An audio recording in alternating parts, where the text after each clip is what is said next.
This is the Rolex Sky Dweller, the most innovative and complicated watch by Rolex. In this video, I will share with you the 4 key features of the Rolex Sky Dweller and address the most common questions from the watch community regarding this watch, like what configuration options are available, is the Sky Dweller suitable for all wrists, how does the annual calendar complication work, and what about the price and availability. So in this review, I will answer all these questions and more and reveal everything else you need to know if you're interested in the Sky Dweller. I will also, of course, share what I like and dislike about the watch. So by the end of the video, you will know exactly whether the watch is worth buying or not. The general design of the Sky Dweller strongly resembles, the Rolex Datejust, appearing as a larger version of the Rolex Classic. Consequently, many prospective buyers wonder if the Sky Dweller offers as many configuration options as a Datejust, and indeed, there are actually quite a few configuration options. You can choose from various style colors like black, white, blue, or green, and select between oyster bracelet and a jubilee bracelet. You even have more material options than with the Datejust. The Rolex Sky Dweller is available not only in steel and bicolor, but also in yellow or ever rose gold. The fluted bezel in white gold is mandatory for the Rolex Sky Dweller, and there's a good reason for it, which I will also reveal later in this video.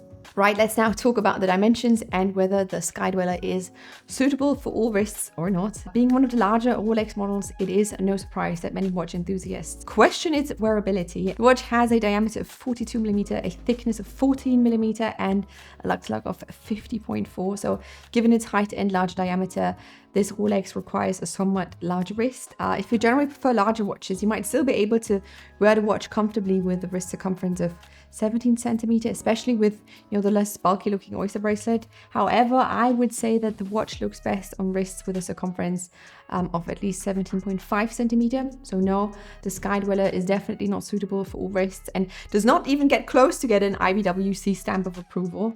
If you can't deal with the watch's larger dimensions, your only option is to opt for the visually similar but smaller and flatter Datejust, even though you won't get to enjoy the main feature of the watch.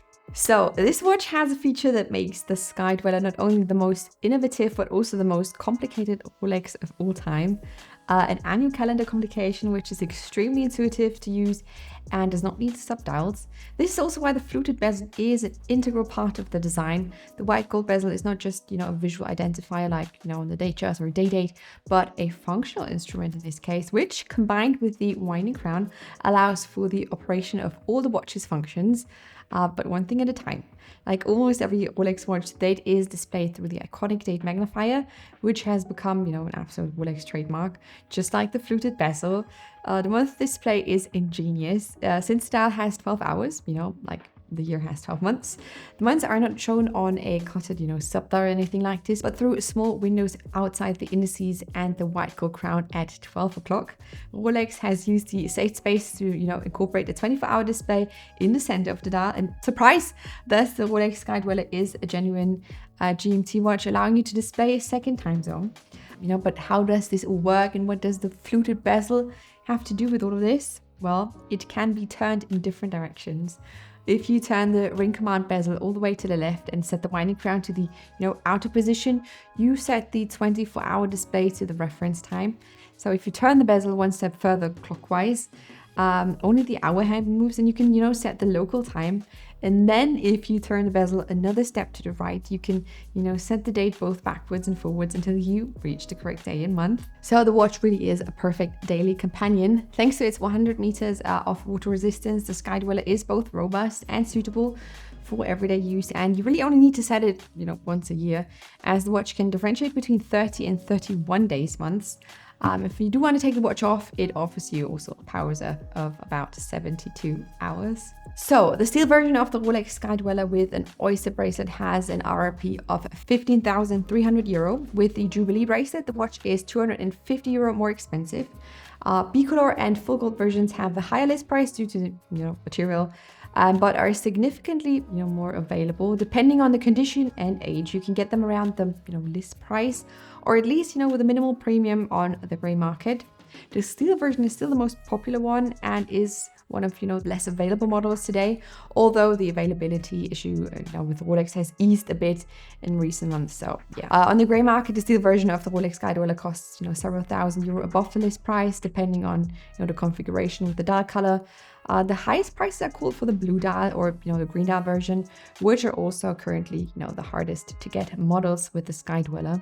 Alrighty, let's now move on to what I like about the Sky Dweller and what I dislike about it. What I love the most is how the annual calendar complication has been implemented. It's extremely innovative and unique in the watch industry and shows, contrary to many critical voices, that Rolex is still capable of bringing major innovations, at least in the last 10 years. The fact that Rolex has filed 14 patents for this watch alone shows that we are dealing with a technical masterpiece here. It has never been so easy and intuitive, I would say, to operate a watch with an annual calendar like this. Another highlight of the watch is the typical Rolex quality and the brilliant haptics, I really like it, which are also present here. You've got the details like the Easy Link system, and that just makes it a very great everyday watch, really. What I do not like, on the other hand, is, the sheer size of this watch. I can somewhat accept the diameter of 42mm, since the watch really offers, many features, but due to its thickness of 40mm, the watch only really looks good on large wrists. Given my wrists, this watch is never going to happen on me, for me. By the way, Rolex also uses a different font for the date on this watch compared to all the other Rolex models, which is also not really my cup of tea. I don't know why they decided to do that. And there you have them, the 4 points you absolutely must consider before you buy a Rolex Sky Dweller. You now know exactly what to look out for. You know which configuration Rolex offers with this model, and you know how they will cost and whether or not this watch is an option for you. As always, if you have enjoyed this video, make sure to give it a thumbs up. And if you want to see more watch-related content like this one, make sure to subscribe to my channel so you get notified whenever I post a new video. And that is all I have for you today. Thank you guys so much for watching, and then I will see you in my next video. Bye!